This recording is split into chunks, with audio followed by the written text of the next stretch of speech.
Shalom, meu povo. Como é que tá você aí do outro lado? Vamos fazer um estudo rapidinho. Para de rolar esse feed. Para. Oxe, me dá um minuto de atenção. Bora ler a palavra de Deus aqui rapidinho. É um versículo curtinho, é o Salmo 1. Bora começar a fazer um estudo comigo, pra não ficar aqui sozinha. E aí são 6 versículos, é rapidinho. Eu vou lendo o versículo, vou dando a interpretação, o que eu entendi, o que o Espírito Santo falou comigo. E eu quero dividir com você. Bora lá? Sem muita enrolação, porque eu converso demais. Eu já tentei gravar esse vídeo, acho que eu já tô na 5ª tentativa. Quando eu vejo o vídeo, já tá já com não sei quantos minutos, eu paro e volto, podendo ficar muito comprido. Bora lá. Salmo 1 vai dizer assim: como é feliz o homem que não vai atrás da opinião das pessoas mais, não segue o conselho dos pecadores, nem participa de rodinhas dos que zombam de Deus. Em algumas interpretações, ela vai dizer que nem se assenta na roda dos escarnecedores. O que são os escarnecedores? São essas pessoas que zombam a Deus, que zombam, são zombadores. Nessa daqui ela é específica e fala que zombam de Deus. Mas o simples fato, às vezes, que a gente tem uns memes que falam assim: eu e minha amiga não falamos de ninguém, o defeito tá lá e a gente só faz comentar. É engraçado, não vou dizer que eu não dou risada, eu não vou dizer que nós estamos escapes disso acontecer, é porque é crente, é porque não, gente, todo mundo tá sujeito a todo tipo de coisa. Mas a gente tem que buscar, sim, se libertar de coisas que a gente sabe que não agradam a Deus. Então, o que é que ele tá dizendo aqui? Feliz é o homem que não pega conselhos com pessoas mais. Mas não é pessoas que roubam ou que matam apenas, mas é uma pessoa que você vê que a conduta dela não agrega em nada na vida de ninguém, né? Na multidão dos conselhos da sabedoria. E na roda dos escarnecedores, é você estar ali naquela sua rodinha de amigos, falando mal de alguém, uma pessoa que não está ali, inventando a conversa dos outros. Agora imagine fazer isso de Deus. A Bíblia diz em Gálatas, não me lembro bem o capítulo agora, mas eu acho que é Gálatas 6, que fala que de Deus não se zomba.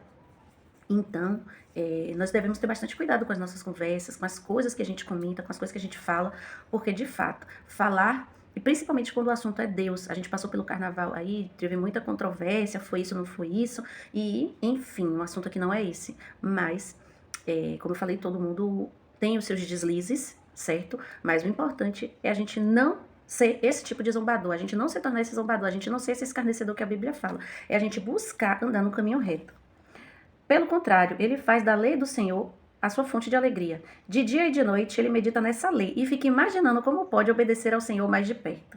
Como é maravilhoso. Imagine você poder sempre estar se autoanalisando e pensando, meu Deus, o que eu posso fazer para melhorar? Às vezes a gente quer melhorar para o marido, a gente quer melhorar para a esposa, a gente quer melhorar como mãe, e a gente só não quer melhorar como filho de Deus, como servo do Senhor, como alguém que está ali para obedecer as ordens que ele está colocando.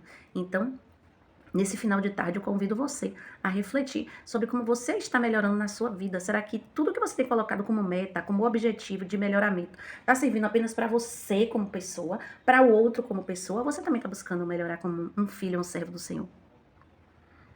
Ele é como uma árvore plantada junto à margem de um rio. Nunca deixa de dar frutos na estação própria. As suas folhas não murcham. E ele tem sucesso em todas as suas atividades. Olha que maravilha. E ele faz essa comparação, porque quantas pessoas nunca presenciaram de repente uma árvore cortada na rua, ou você mesmo passa em algum lugar, arranca um matinho, e de repente aí chove, faz sol, chove, faz sol. É o próprio ciclo da vida, como a gente já aprende desde crianças com os pássaros, né? Que eles vão nas árvores e os pássaros são responsáveis por semear essas sementes por aí, e também as abelhas, tudo isso, né? Só que não vai nascer a mel no meio da rua. Mas, enfim. Então, o que essa palavra está mostrando, ela está fazendo uma comparação sobre uma planta que de repente está morta, foi cortada, né? Aquela árvore só tem aquele tronco ali. E de repente começa a chover, faz sol, faz aí aquele solo ali. A gente sabe que fezes de animais, elas servem sim como esterco, então de repente aquela plantinha que está ali, as minhocas, aquela planta que está ali, que todo mundo pensa que ela já está sem vida, ela começa a dar folhas novamente, você vê aquele brotinho nascendo. Então, assim, é a vida de todo aquele que serve ao Senhor, aquele que busca servir a Deus, que procura meditar e conhecer o Senhor mais de perto. Ele é essa árvore, ele é essa pessoa que muitas vezes vai estar triste, abatida por alguma situação da vida que ela está passando, mas o Senhor renova as suas forças. Então não precisa às vezes de muitas horas ou muitos dias para isso. Às vezes a gente está aqui cabisbaixo, faz uma oração, pede a Deus e já se sente revigorado. Deus envia uma palavra, a gente ouve uma pregação, a gente vai na igreja, a gente sente até mesmo, não sei se aconteceu com vocês, mas às vezes a gente sente uma brisa passando assim, sabe, um ventinho.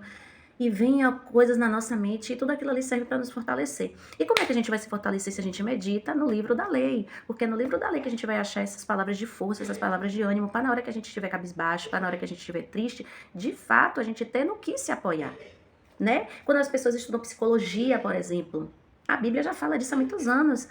Elas estudam o que todos esses pensadores falavam e aí elas lembram, mas se eu fizer assim, assado, tem não sei se a palavra certa seria seitas, mas tem alguns rituais que as pessoas utilizam hoje em dia que fala assim, assim, assim, e vai acontecer isso, isso e isso.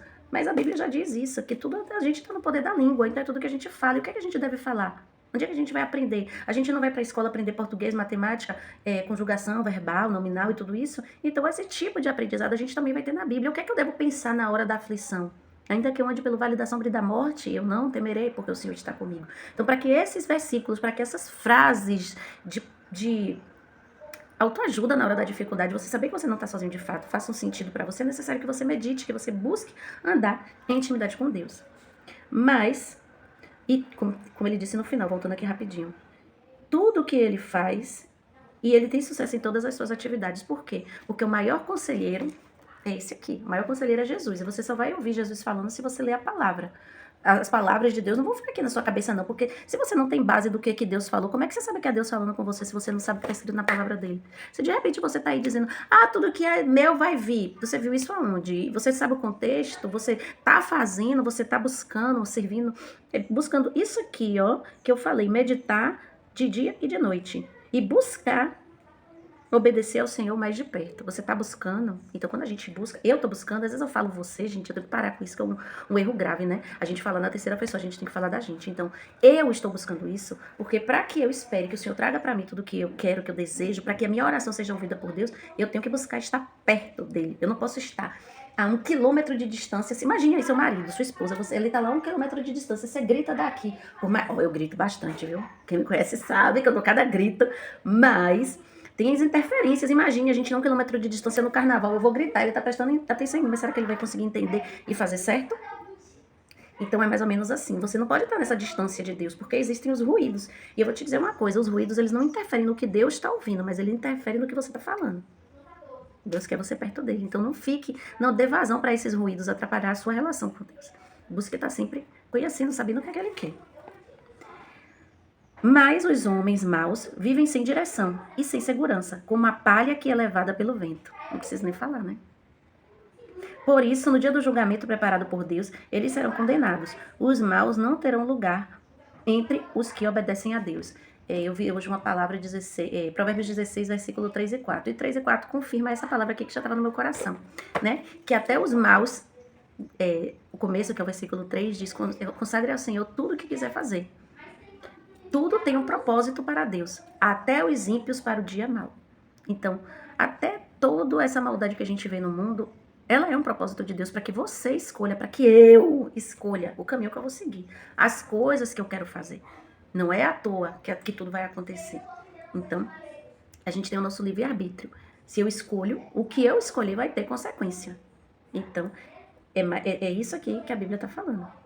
Você não pode querer receber flores se você também está semeando espinhos, vamos te dizer dessa forma. O Senhor conhece e aprova a vida dos que obedecem às suas leis, mas a vida dos maus acaba em desgraça e destruição. Então está nas suas mãos, você tem a opção da escolha. Você quer ser aquele que, como as árvores cortadas, ao cheiro das águas volta a vida. É aquele que o Senhor conhece o caminho, conhece o coração. É aquele que busca obedecer e conhecer o Senhor mais de perto. Ou você prefere ir pelo caminho dos maus?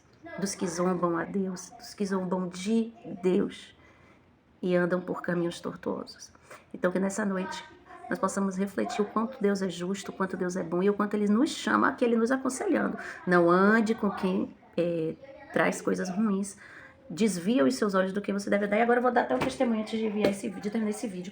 Eu segui uma pessoa na internet, uma determinada pessoa, não interessa quem era essa pessoa que eu seguia, ok? Provavelmente todo mundo vai saber quem. Mas enfim, essa pessoa eu seguia, eu sabia que ela não acredita em Deus e a escolha dela, não posso fazer nada. Eu gostava de outros conteúdos que ela postava.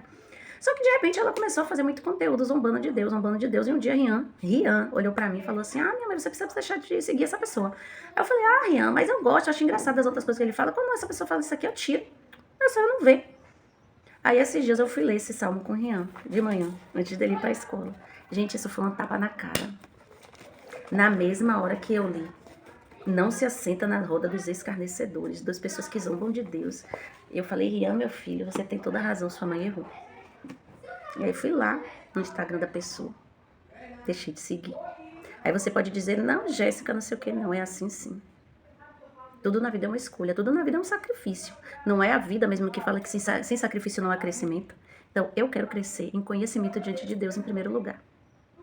Então, para que eu cresça e tenha favor diante de Deus, eu preciso fazer o que agrada a Deus, não aos homens. Então, se uma determinada pessoa, por mais que eu goste de alguns outros conteúdos que essa pessoa posta, mas ela está zombando do que eu creio, da minha fé, do que está escrito na palavra, não é uma pessoa que eu devo estar seguindo. E nada contra, como eu acabei de falar, eu não tô aqui obrigando você que está aí do outro lado, de repente, a acreditar no mesmo que eu acredito, a seguir, a ir para uma igreja evangélica agora. Eu te dou esse conselho, mas se você não quer, tá tudo certo, a gente não vai deixar de ser amigo por isso. Mas, até que você não quer ir pra igreja, mas eu te aconselho só a ler a palavra. Porque tem tanta coisa que eu vejo o povo falando às vezes, de zombaria, de escárnio, de... sem noção. Mas é o legalismo. E eu tava lendo até uma palavra sobre legalismo aqui na Bíblia. E depois eu vou fazer esse estudinho aí pra gente. Não teve jeito, esse vídeo ficou longo demais. Eu vou editar ele agora, botar ele mais curtinho. Vou dar uma acelerada aí na minha voz falando. Eu espero que você entenda. Eu percebi que tem um reflexo que bate aqui, ó. Fica terrível. Mas enfim, esse é o meu primeiro vídeo sobre um estudozinho pra gente fazer. Eu espero que você tenha gostado. Eu vou dar uma acelerada. Mas eu espero que você tenha se permitido ouvir ele até o final e aprender um pouco mais sobre a palavra de Deus. Que Deus edifique sua vida com você. Boa noite de paz e de segurança. Beijo no coração.